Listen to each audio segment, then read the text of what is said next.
இன்றைக்கி நம்ம வீடியோவில் எப்படி டிஐவை வால் ஷெல்ஃப் பண்ணுறதுன்னு பார்க்க போகிறோம். வால் ஷெல்ஃப் பண்ணுறதுக்கு முன்னாடி தேவையான டிம்பர்ஸ் எல்லாமே ப்ராப்பராக இருக்கான ஒரு சின்ன செக் பண்ணிக்கிறோம். வுட்ஸில் நம்ம பார்க்க வேண்டிய விஷயம் எல்லாமே பெண்ட் ஏதாச்சும் இருக்கா, கப்பிங் ஏதாச்சும் இருக்கா, ஒரு ட்விஸ்ட் ஏதாச்சும் இருக்கான்னு கண்டிப்பாக நம்ம பார்க்கணும். ஏன்னா இதை நம்ம பார்க்காம விட்டால் நம்ம ப்ராஜெக்டோட ஸ்ட்ரக்சரே கொலாப்ஸ் ஆகிடும். எதெல்லாம் தெரியும்னு சொல்கிற அளவுக்கு இருக்குதோ அதை மட்டும் நான் செலக்ட் பண்ணி வச்சுக்கிட்டு அதை நான் டிஐவை ஷெல்ஃபுக்கு யூஸ் பண்ண போகிறேன். செலக்ட் பண்ண வுட்ஸ் எல்லாத்தையுமே பென்சிலில் 32 இன்ச்சஸ்க்கு நான் மார்க் பண்ணிக்கிறேன். மார்க் பண்ணதுக்கப்புறம் கட் பண்ணலான்னு திரும்பி பார்த்தா மைட்டஸாக ஃபுல்லாக போன ப்ராஜெக்டில் பண்ண டஸ்ட் எல்லாமே அப்படியே கிடந்தது. வேக்யூம் கிளீனர் வச்சு எடுத்து வெறுப்பான்னு ஃபுல்லாக க்ளீன் பண்ணாங்க.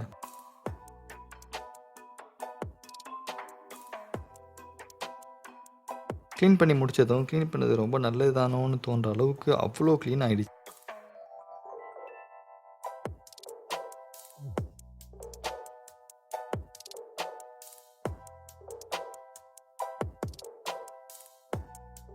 லென்த்துக்கான 32 இன்ச்சஸ் நான் கட் பண்ணிவிட்டு நல்லா சாண்டிங் பண்ணுறேன்.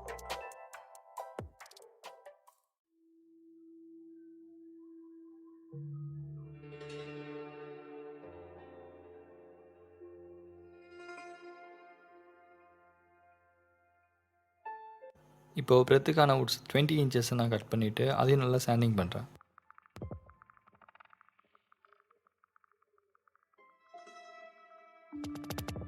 ஒரு சின்ன ட்ரை ஃபிட் பண்ணி பார்த்துக்கிறேங்க. ட்ரை ஃபிட்டில் நான் சாட்டிஸ்ஃபை ஆனதும் ஃபெவிகால் எடுத்து ஸ்க்ரூ பண்ணுறதுக்கு ரெடி ஆகி போச்சு.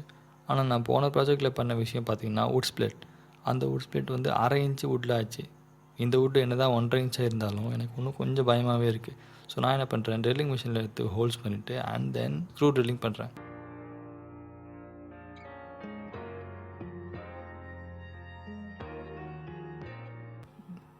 ஸ்க்ரூயிங் பண்ண போகிற எல்லா எட்ஜ்லேயும் நான் ப்ரீ ட்ரில்ஸ் பண்ணி வச்சுக்கிறேன்.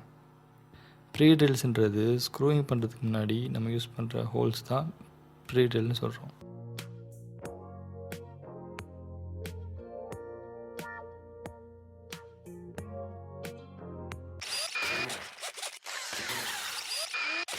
ட்ரில்லிங் முடித்ததும் ஃபெவிகால் அப்ளை பண்ணி ஸ்க்ரூயிங் பண்ண வேண்டியதாங்க ஒரே வேலை நம்மளுக்கு.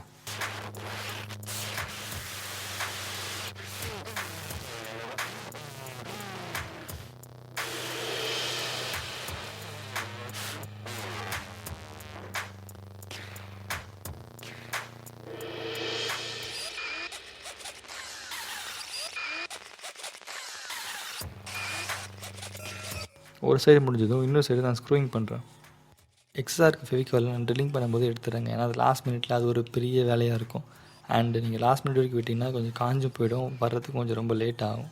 தேவையில்லாத ப்ரெஷர் நம்மளுக்கு. இப்போ பாக்ஸ் ஸ்ட்ரக்சர் ரெடி ஆகிடுச்சு.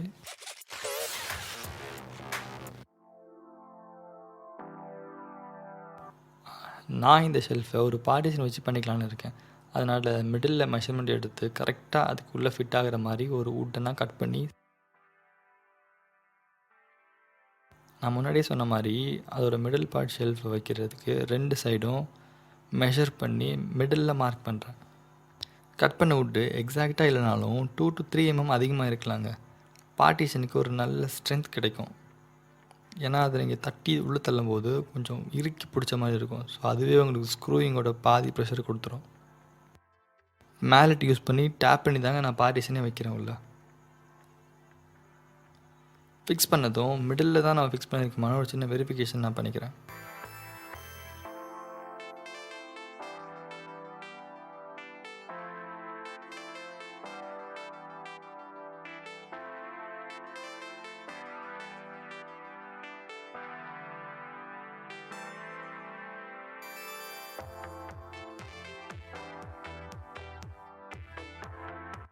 இப்போ நீங்கள் ஸ்க்ரூயிங்லாம் முடித்தாலுமே கொஞ்சம் கேப்ஸ் இருக்க தாங்க செய்யும். அந்த கேப்ஸை நம்ம எப்படி ஃபில் பண்ணுறோன்னா, இந்த வுட் ஃபில்லர்னு சொல்லுவாங்க. வுட் ஃபில்லர் வச்சு நம்ம கேப்பை ஃபில் பண்ணிட்டோம்னா உங்களுக்கு ஒரு சாலிட் லுக் கிடைக்கும். அது இல்லாமல் மோல்டு பண்ண மாதிரி ஒரு ஃபீல் கிடைக்கும். அதுக்கு தேவையான விஷயம் எல்லாமே லேக்கர், வுட் ஸ்டைனர் அண்ட் பட்டி சாக். இந்த லேக்கர், வுட் ஸ்டைனர், பட்டி சாக்கோட கலர் மாறுறதுக்கு, ஏன்னா அது வுட்டோட ஒத்து போகணும் இல்லையா, அதுக்காக நம்ம வந்து வுட் ஸ்டைன் யூஸ் பண்ணிக்கிறாங்க. ஸ்க்ரூ ஹோல்ஸில் இப்படி பட்டி தாக்கு வச்சு தேய்ச்சாலே போதுங்க, அதுவே அந்த ஹோல்ஸ்லாம் மறைஞ்சிரும். ஹோல்ஸ்லாம் மறைஞ்ச அப்புறம் ஒரு நல்லா ஒரு சாண்டிங் பண்ணி வச்சுக்கோங்களேன். இந்த வுட் ஷெல்ஃப்ன்றது ஒரு நல்ல மோல்டு, நல்ல க்ளீனர் லுக் அவங்களுக்கு கிடைக்கும். இந்த ப்ராஜெக்டில் நான் ஈபாக்ஸி யூஸ் பண்ணுறதுக்கான சான்சஸ் வந்துச்சுங்க. இந்த வுட்டில் நாட்ஸ்ன்னு சொல்லுவாங்க. நாட்ஸ்ன்றது ரொம்ப ரொம்ப பழைய வுட் அது. அது கொஞ்ச நாள் கழிச்சு நீங்கள் தட்டினாலே வெளியே வந்துடும். ஸோ நான் என்ன பண்ணிட்டேன், இந்த வுட்டில் இருக்க நாட்டை மட்டும் எடுத்துகிட்டு அந்த நாட் இருந்த இடத்துல ஈபாக்சி ரெசின் யூஸ் பண்ணி ஃபில் பண்ணலான்னு இருந்தேன். ஆனால் அந்த ஃபில் பண்ணுற ஈபாக்சி ரெசினையே ஒரு ப்ளூ கலரில் கொடுத்தா ரொம்ப நல்லா இருக்கும்ன்றது நான் நிறையா யூடியூப் வீடியோவில் பார்த்தேன். ஸோ அந்த ஐடியாஸ் யூஸ் பண்ணி நான் இப்போ ப்ளூ கலர் பேஸ் ஆட் பண்ணியிருக்கேன் இந்த ஈபாக்சி ரெசினுக்கு. பைன் வுட்டுக்கு இந்த ப்ளூ பேஸ்ன்றது ரொம்பவே கான்ட்ராஸ்டிக்காக இருக்கும்.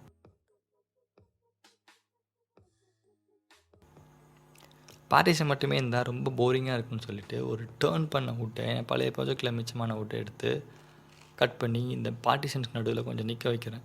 ஸோ அதனால் அவங்களுக்கு ஒரு கிளாசிக் லுக் கிடைக்கும்னு நான் நம்புகிறேன்.